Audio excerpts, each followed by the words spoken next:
Cinco de Mayo, and you're listening and watching Fireside Tats. Welcome back. Welcome to Fireside Tats, episode 28. Happy Cinco de Mayo. Yeah. Today we have margaritas. Happy Cinco de Mayo. Beautiful. We also have, hold on. We also have Modelo's. Okay. Happy Cinco de Mayo. Beautiful. Happy Cinco. And we have a tattoo education podcast. Not a tattoo education podcast. The premier tattoo education podcast. And we'd like to thank all y'all for that. Yeah, we would. All y'alls. All y'alls. And we're the number one rated podcast for Hispanic males. We appreciate that too. Especially between the ages of like 13 and 15, which is our target market. I thought it was 17. 17. We moved up to 17. So we're going to talk about tattoos today, but before we get started, go to iTunes and rate us 5 stars and leave us a comment, and go to YouTube and like us and subscribe to our mailing list and follow us on Facebook and follow us on Twitter. That's a lot of stuff. It's a lot of stuff. We're on everything. It's hard to keep up with it, but yeah, everything that I do, I click share via Twitter. So it's really cool the way they do it now, because you just post it once on YouTube and they're like, what else do you want to send this out by? And you're like, everything you got. Everything. What do you got? Every episode. We should start live tweeting. Holy shit. What was I thinking? Is that good? Is that a good idea? I don't know. Well, we couldn't really live tweet since the episodes come out a month after we film them. Yeah, we got to do a lot of editing. There's a lot of special effects we put in. I mean, it's for you. It's for you. All for you. It's a lot of not special for us. effects. I mean, we just throw them up. Right, that's for us. You should see how these guys look Before makeup and special effects, we're hideous. We're hideous. I'll admit it. But Wardrobe. Where's that wardrobe? you see Non-existent. these two beauties before you, and you're like, my God, how could they be so good at tattoos and so easy on the eyes? That's right. And it's like, we're not really. First of all, you're welcome. You're welcome. Thank you to hair and makeup. So today on Fireside. I forgot to sing the song. But that's go ahead. I'm gonna do it. No, do it. It's worth it. 1 de enero, 2 de febrero, 3 de marzo, 4 de abril, 5 de mayo, 7 de junio, 6 de julio. Yeah, I don't know. That wasn't any better, I don't think. Oh shit! But it was good. I mean, I learned that. if I you got to Cinco de Mayo. I could have stopped there. Anybody off? I'm sorry. Oh yeah. I'm sure that. First off, Hispanic people don't watch our show. You don't think so? There might be one. Yeah. Yeah. There's probably. I probably have a friend that watches it. We have some Austin friends. There's. That's true. Yeah. I thought you said Rosted for a second. I was like, what? Yeah. Rastafari? Our friends Maybe. at Red Dagger Tattoo. Oh yeah. He's our Red Dagger friends are. We podcast our Red Dagger friends. We podcast with one of the Hispanics. He's a good tattooer too. So look, we're gonna get into a couple of more questions. Thank you guys for providing us with enough questions where we don't have to think about show ideas anymore. We love it. We have a steady stream of questions now. We've thought of so many show ideas, but your letters and your heartfelt questions always come first. Yep, that's for sure. So we're gonna start with a question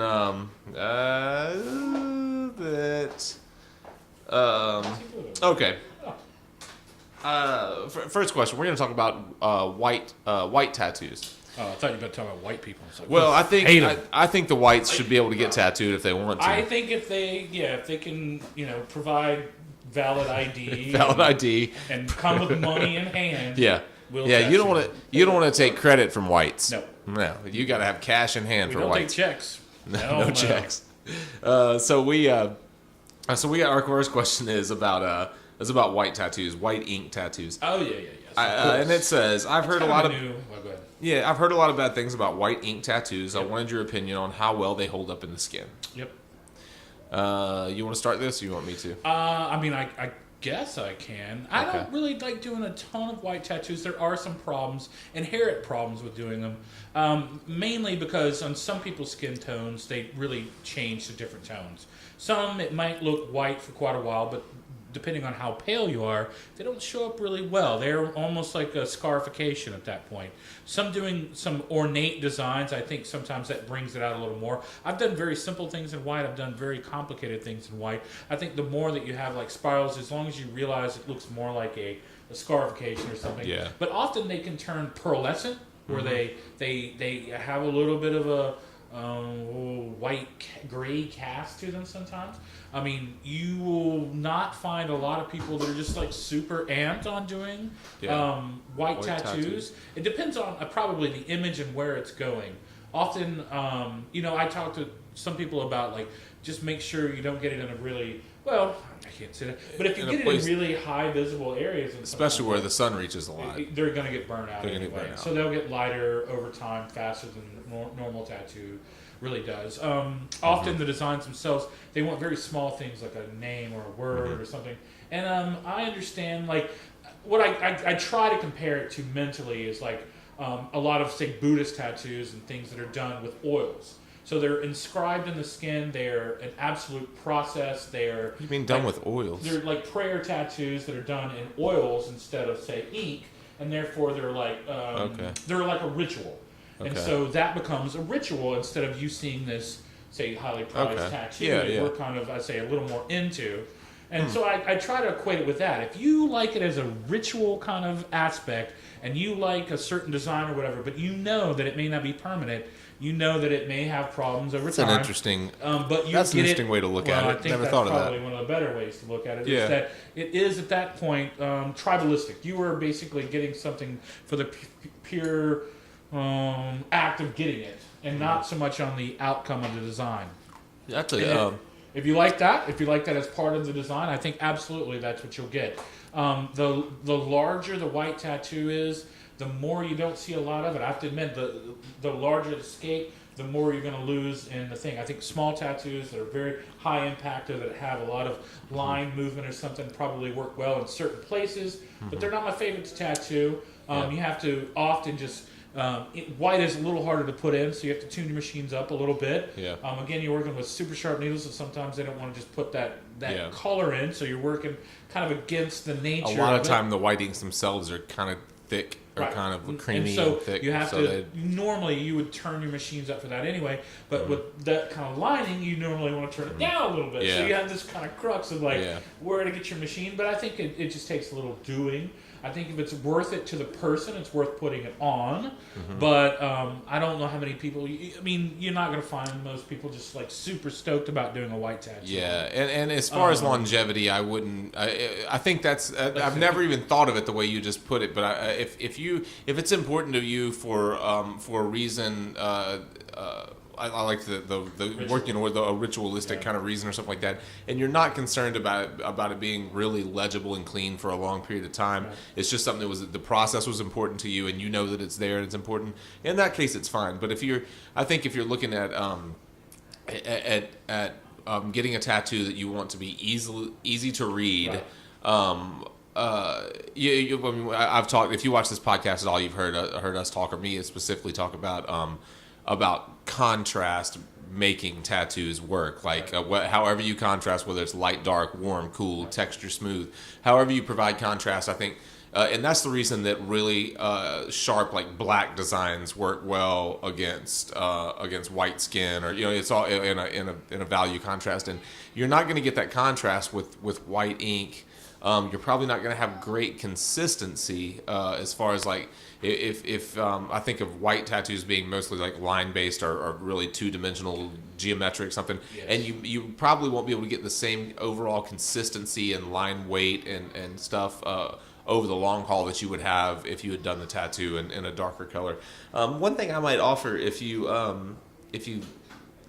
want something if you want a white tattoo because you don't want it to stand out, maybe consider a really pale brown, something that's just a shade darker than your skin tone. Yeah, we've definitely done a lot of henna-esque. Yeah, henna-esque that stuff. Usually use the same kind of structure, same kind of elements to the design. A lot of them are like filigree or Art Nouveau or Art Deco. And so I think it lends to that quite a bit. It's a little more natural. It stands off of most skin tones really, really well. But again, if you're just that purist and you want white in there, not to say that it can't be done, but it could definitely change tones on you later. It could definitely just be blasted out by the sun if you get out and you do a lot of, say, tanning, or you just work outside quite a bit. You have to get it some places where it just won't get burned up like that. And then as long as you know like I said, you might have to get some touch-ups on something like that. And you may not. So that may not be where a lot of people's coverage, or touch-up coverage really goes.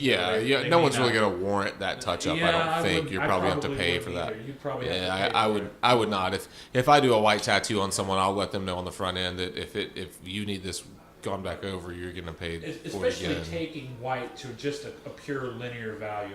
It's much harder to put in. There's a lot of complicated things that you really need to do. And it's one of those, like, never mind tuning machines to get the right kind of push and pull, but to get it in at a full, like, a full needle length, or definitely you're not going to pull it like you would a block line or a gray wash line ever. And so it's a little more work. It's a little more, let's say, or perturbance. It's one of those, you'd have to let it heal and give it a good look through. It may show it better once you have that initial irritation where it's got some redness around it, and it tends to pop. But after that, I mean, even like healed photos are really hard to get. They're not the greatest thing. You don't want photos. I mean, sorry. If you get to a point where you really are thinking of something like that, think of it as ritual. Think about if you getting this where no one else is really going to see it. You may know it because it leaves almost like a scarification pattern. That's a good way to look at it. On say cutters and other people that definitely doing that in a different way. And as long as you're fine with that, as long as you're cool with that, as long as the artist is fine with that, I think you'll get something you want. But just remind yourself, this is definitely for subtlety. This is not for show. It would not be for show. And I think the most important point is that if especially if you're someone that's in the sun, or even if you're not in the sun regularly, avoid like your outer forearms or sun drenched areas, because they're just not going to work. And now you hear people. Hey, what's up, Max? Would you turn on the light so I can put in the door? Oh, that does seem like... Yes, someone will turn on the light. Somebody turn on the lights out there. I just appreciate everyone helping us out here. First of all, in the middle of this podcast. Hey, can somebody turn some lights on? Mommy's gonna turn the light on for you. Hold on. Mommy will turn that light on for you. But subtlety over function, I think that's probably the main crux of it. If you want something like that, you are absolutely getting it for you and not for other people. So don't expect everybody else to see it either. You'll hear people say like, "Oh, my friend has a white nautical star, or a white this, and it works great." And if it's if their friend has it on their like inner upper arm or something like that, then and they're a pale person, that may work just fine. But the sun will beat that to death. And I had not thought of it when I read that question. I didn't think of it the way that you brought it up, but I like that. If you're getting it just for the ritual of it, and you really could care less about the longevity, and you just appreciate the whatever the design is, and it's important to you that you had it put on you, but maybe you're not someone that wants to be marked for life, then that might be the perfect solution. I would still look at using like something just a touch darker than your skin tone, something where it doesn't really fall completely out. And instead of white, maybe just a beige that's just darker than you, and you'll I think you'll be happier. Or you may be happier with that. Now to talk to you hit on it a little bit, but to talk to artists, beginning artists about white tattoos and putting them in, to me a larger needle configuration, slowing the machine down maybe just a little bit, and really moving slow and making, if you need to, make multiple passes, maybe even scumble that in a little bit. You're not probably going to be able to use a 3-liner, zooming it, or maybe even a 5 and zipping through and put a white line in. You're really going to have to use a bigger configuration than you normally would, probably slow it down and get in there. Don't you think? Absolutely. And then especially with white, some get thicker. Like I say, the more you use them, you're going to have to really learn how to clean your machine as you work too. If you're not one to clean, keeps falling. If you're not one to definitely be cleaning rinse your tube a lot as you're using it, this is one where you're going to learn how to do it. And you should. I'm pretty sure every say 5 minutes, it'll start to get bogged and start to get really bogged, get a lot and it'll get thicker a in little there. muddy. It'll start to gray out on you, Right. the ink itself. And I that's think what we you talked want about to that. avoid. It seems like in an episode a while back we talked about the importance of consistently rinsing your tube. Right. And white ink or yellow, white, really light tones are a perfect example of that. You're using black ink and you don't even think about it because everything looks black, but you really can see it with white ink that it really gets gummed up. You end up with a bunch of ointment and blood and junk in your tube, and white ink is a perfect example of how you or a fully white tattoo is perfect. Will teach you to rinse your tube regularly. You will have to. I can almost guarantee it. So, Yeah. like I said, Yeah. I say get ready. But if you're doing anything longer than say 20 minutes to half an hour, Yeah. you're gonna be changing. You're gonna be cleaning that tube out regularly. It's Right. just a nature of white, Yeah. especially some of the whites now that don't have a lot of filler to them, like glycerin and stuff. You get Yeah. an eternal white or something. Yeah. You're gonna be cleaning that out. Yeah. Cool. Let's take I think that answers that question. Let's take a quick I break, think so. and Hopefully we'll we- hit the second point. Well rounded on the question. If you have any those Yeah. final little things, it's like we're not telling you not to get them. Yeah. Definitely, the reason you should be getting them should be finite, and just realize that Just understand the limitations of a white tattoo. Yeah, I mean, so all right, we'll be back. We have another question coming up. If you have on our Cinco de Mayo show. on our Cinco de Mayo show, and if you if that didn't answer your question fully, if we missed the point or something like that, or missed the mark, feel free to shoot us a follow up, and we'll hit it again. Thank you. Daddy, can you turn the light on so I can play in the dark? Daddy, Daddy, like where's our buffer? Huh? I know it, man. What happened? Where's our crew? They started drinking margaritas and took off. Shh, we're drinking margaritas. We're still here. See what the hell they're doing. Daddy, You turned the light Father, please, please, sir, may I have some light? For real?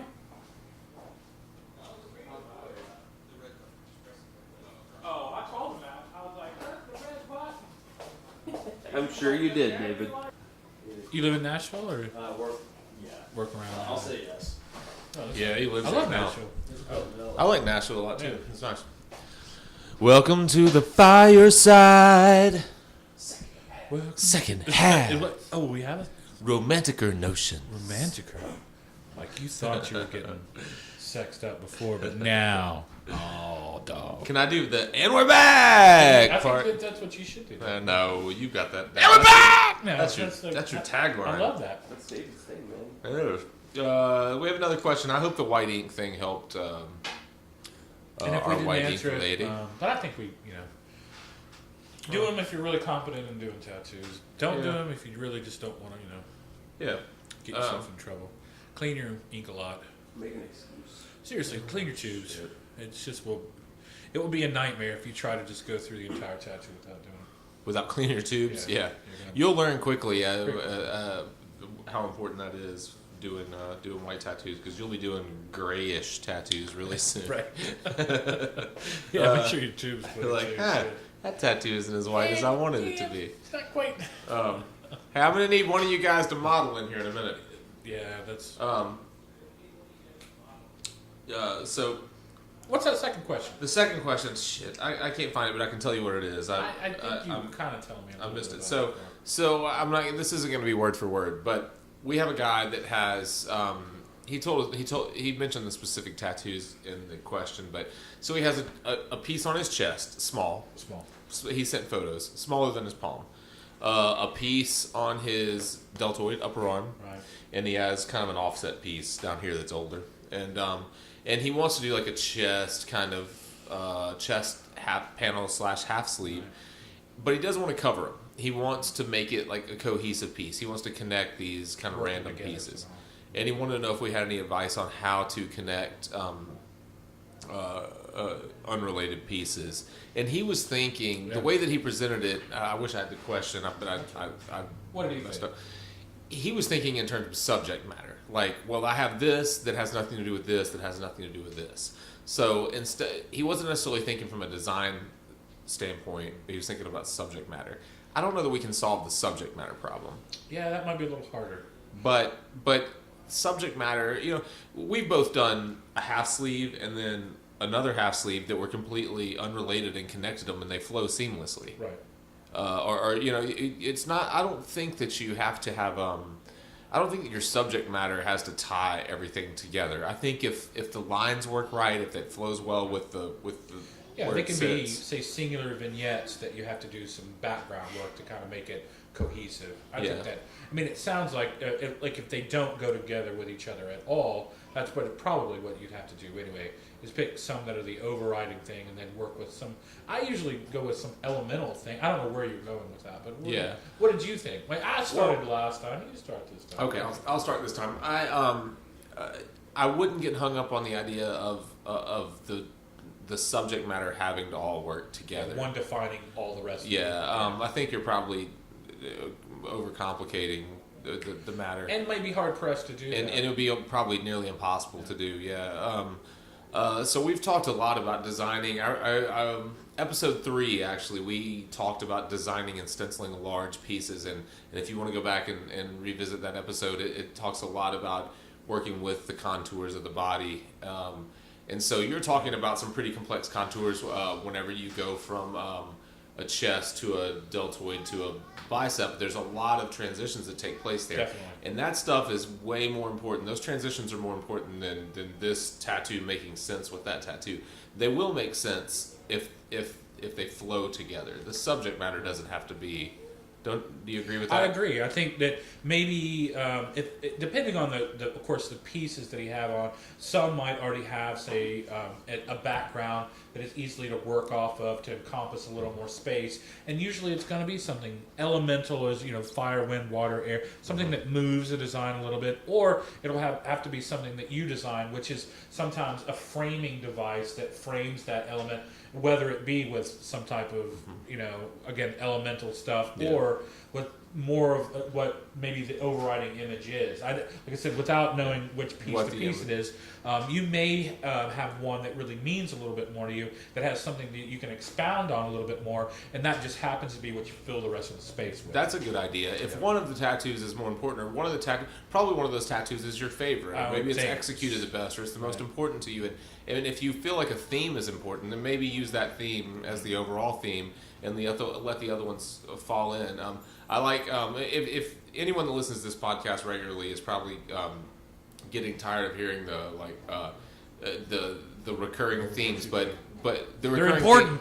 they are important. Yeah, that was going to be my point. The using organic elements to tie pieces together, or even we talked about it when it came to cover-ups. We talked about it when it came to designing pieces, or things that can move in an organic kind of way without looking off. Something that's not overly structured. Generally is the best way to go about tying something together. So, like, say, I wish I could remember what this guy had. And I apologize that I deleted his email, but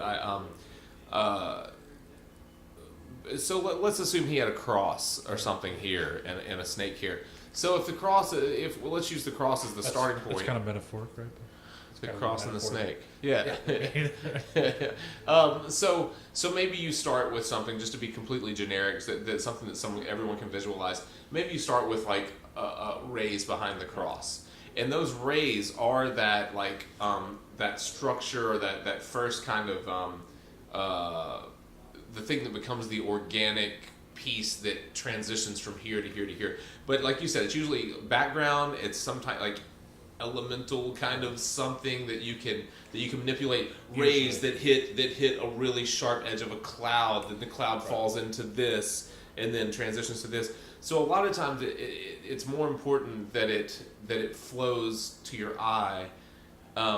It's more important that it flows with the area of your body than it is that it makes sense. I think that's probably your best point. It's like no matter what you get when you're mixing and matching all these elements, is that you're going to have to stick with the body flow, and that's missing the armpit, and then definitely having an ebb and like I said, if you have to do clouds to break up some of that stratifying lines and stuff, but that does give it a light source, so it's fine. You're building a little bit more of a background to get it to the next piece. Like if that piece, then you have to pitch where it's going. Like I said, light rays aren't going to bend themselves up and around Right. your arm. You have to stop them at natural points. Like I said, at that point though, you're dealing with each piece a little bit more individually to basically bracket out, frame out the area, and then go to the next piece. I think that's also a good way of going it. They don't all have to be the same thing. No. But if you're going to do them all in color or all in black and gray, I think that is probably an important part, that you keep them somewhat in the same line, in the same vein. Yeah. Like if it's textural, if it's all gray wash, stick with that.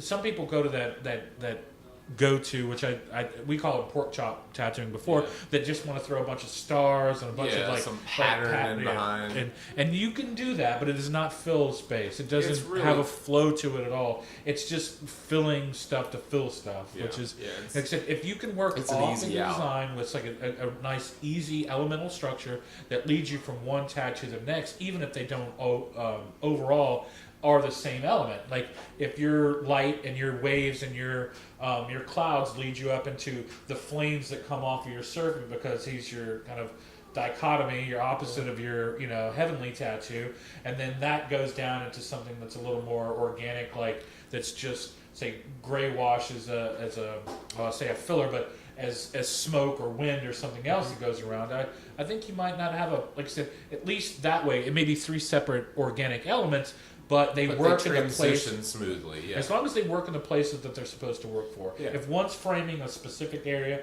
and then it switches to another completely different framing element, I think that's fine too. And there are tons of ways for your tattooer to make those things make sense together. They could really be three separate pieces, and they could use the same things that we talked, the same kind of ideas we talked about before with using similar color patterns, using high contrast stuff, like playing one against the other in one way or another. And that's where you have to do the homework and find an artist that's capable of it. Find someone that, look at larger pieces that the person you're selecting has done, and see how they transition from space to space. Doesn't make any sense.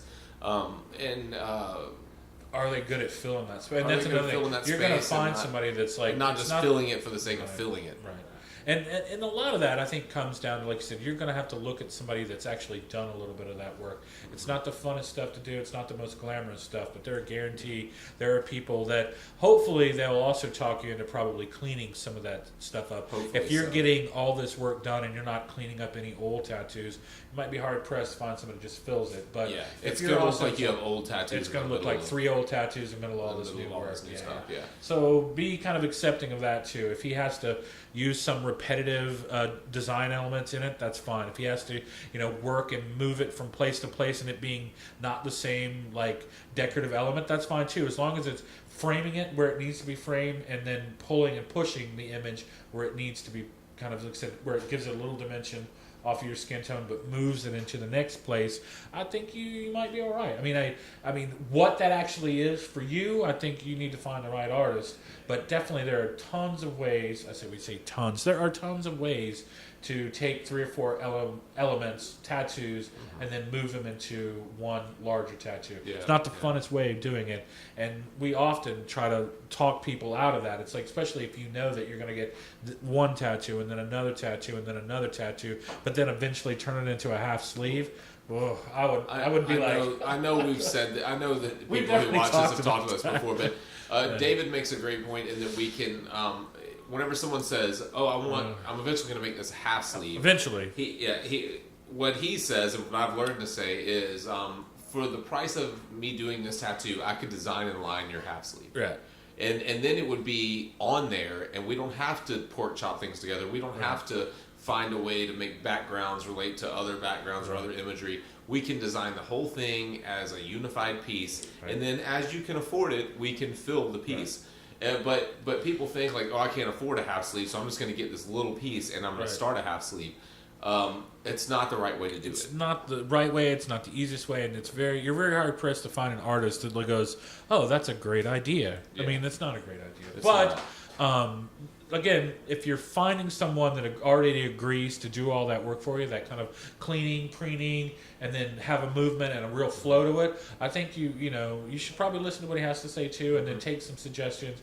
If it's not what you want to hear, of course, we find a new artist, but you're not going to find, I say, many people that'll just be hard pressed to be like, yeah, I'd love to fill all that extra space around these 3 other tattoos. Yeah. And that's just a warning in case they don't look super enthusiastic about it. Find you an artist that he doesn't mind that, but also probably take a suggestion, which I'm guessing he or she will say, clean up these other ones. It makes it a lot easier to move them to other especially as directions. we mentioned trying to unify it with whether it's all in the same kind of color family or using complementaries against each other, lights and darks, and they're going to need to go into those old tattoos to make that all happen. And I wouldn't be offended. You hit on this a little bit. If they feel like if you need kind of like a lost edge of your old tattoo, some of your old tattoo has to go away to make the new design work right. Be open to that. Especially if you've done your homework and you found an artist that makes big tattoos flow well. Don't be afraid for them to wash out a little bit of a tattoo if they need some dark area. They absolutely may knock down the edges of your old one so that it doesn't so it's not a constraining element into their overall design. Yeah.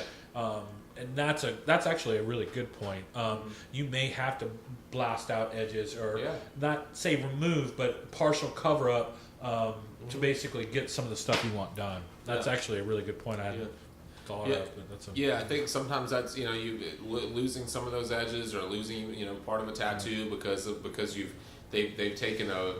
Yeah, I mean, you have to think of it like they're taking a bird's eye view on a design that the people that came before them, the tattooers that came before them, really took a very close view on. Right. So they're having to step back, look at it from a distance, and say, okay, where are my darks? Where are my lights? How can I make this make sense? Right. This guy did this, and he used a big fat liner, and it's kind of scarred up. This guy did fine line stuff, and it's this, and all these things have to live in the same world, and so I need to make an atmosphere that makes that happen, and so. In that case, a good artist is probably going to end up knocking back a lot of stuff or getting rid of a lot of stuff that was in. And what most people don't, is that all the time I see when we're taking measurements of people that they don't have a good idea of how much actual surface area that they're taking up. And so once you lay that out, you get a good idea that's like, oh, this guy may actually be doing more work than those 3 tattoos together, trying to make these fit into something. That's a lot of work, and it takes somebody that it's got a little knowledge in it, that's done bigger pieces.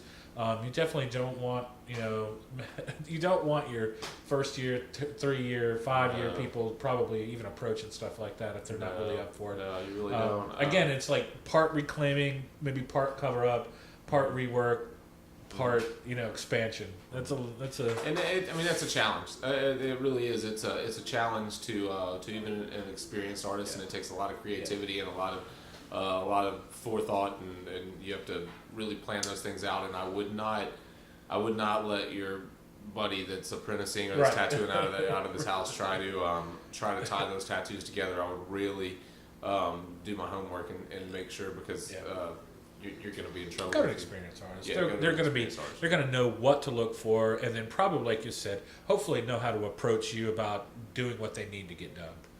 And that, like you said, that could involve several things. Just be receptive. If you're, like I said, if you're being a real stickler on some parts of that, you may just come out with a very hard tattoo that someone doesn't want to touch at all. It's only because of that. Like I said, what you want to push and pull. You've got to kind of hopefully the tattooist would advise you a little bit better. But take some suggestions. Don't just decide that you can. I know we've done that episode where we talk about finding an artist and trusting them once you found them. If you do your homework on the front end, then your work is done. Trust them the rest of the way. Yeah. Especially with that stuff. Yeah. Especially with that stuff. Right to say that. Especially with that. Yeah. Well, hopefully that helps that guy out. And I wish I knew exactly what he had, and I could have addressed him personally. But it all works the same. And we may do. I mentioned this. I think I mentioned this in another episode that I did a tutorial where I worked into an existing tattoo and made it kind of a larger cohesive piece. It didn't connect multiple tattoos, but it was a tattoo that was floating in nowhere that I kind of made relate to the area of the body that it sat in with background work. And I think what I'll do is post that, or post a link to that in this video, so you can see how I approached it. It's about a 10-minute video, and it shows everything from my rough layout with Sharpies to the lining to the finished product, and I kind of illustrate, or I talk about my thought process through the whole thing. So if you're a tattoo, stencil too, though, isn't it? So it's like stencil. it's stencil, marker, a a little, and then yeah. Some people ask all the time. It's like, well, you don't do a lot of custom work or whatever. It's like, well, maybe in places like that where you're having to tie little things together. It's not mine. Yeah. I love to lay a stencil and then draw off of that if I need to. Yeah. I'm not one just to start drawing out your half sleeve right on you with a marker. But yeah, and I think a lot of times that has to do with the stylistically how you work, and you have so much detail and so many things going on in your work that I think it'd be really tough to. I think it'd be tough for you to just mark out the things that you do. They're really well thought out. So. And that's what you may find an artist that definitely should either put some stuff down concrete on it in a stencil design, or someone that's going to do a little bit of mixing and matching. I want to say that in this one I did a little mixing and matching. I definitely had a stencil and then I worked off it, but I'm going to try to post it. And if you're an artist that that maybe isn't really confident in how to approach a piece like that or how to connect pieces, maybe that'll help you. Maybe we'll do an episode on how to. Did we talk at some point about marking out landmarks on the body and how to work off of those, and maybe we should revisit that at some point. I think that's definitely a stencil making technique we could show you on skin. Like I mentioned before, a lot this in the last couple of weeks especially, I always do the same thing, but then you have your clients who be like, oh, I didn't realize it was that much space, and you're like, well, yeah, I mean, obviously there's no way you can see how much space is actually taken up on any part of your body. It's just I say a no man's land for that, but you can guess. And so, like I said, I even calculate some people by the size of my hand. I have a huge hand, and it's still I can only get so much done in a certain time period. Yeah. So, and people will say like, oh, I'm skinny. It won't take you any time to do this. Like I have tiny arms. Like it doesn't matter how tiny your arm is. So you're 12 or 13 hours. Yeah, it's still a lot of space. And a lot of people, I think that really helps, though. It's like if your artist isn't actually like laying it out, showing you how much space is between them to give you a better idea of what his job really is, or what he's really trying to do. It's probably he's handicapping himself a little bit. And they're cheating themselves when they do that. You really need to map out the space to have a good understanding, and we map it out different ways. You get tracing paper and you physically map it out. I take photographs and I draw the photographs, but we're doing the same thing basically. And I mean, I've heard of several artists that if you wanted to get an exact one, they even use that old it's just it's like a clear plastic like stickum stuff that used to cover your books and stuff with. And draw directly on that. Really it's a plastic sheet. It shows exactly where the edge is. It sticks to the skin. You get a great body map from them. Yeah, not a bad idea at all. Yep. So. Facebook, Twitter, all those things. Thumbs us up. Pinterest. Leave us some comment. Pinterest. Buying us. And then...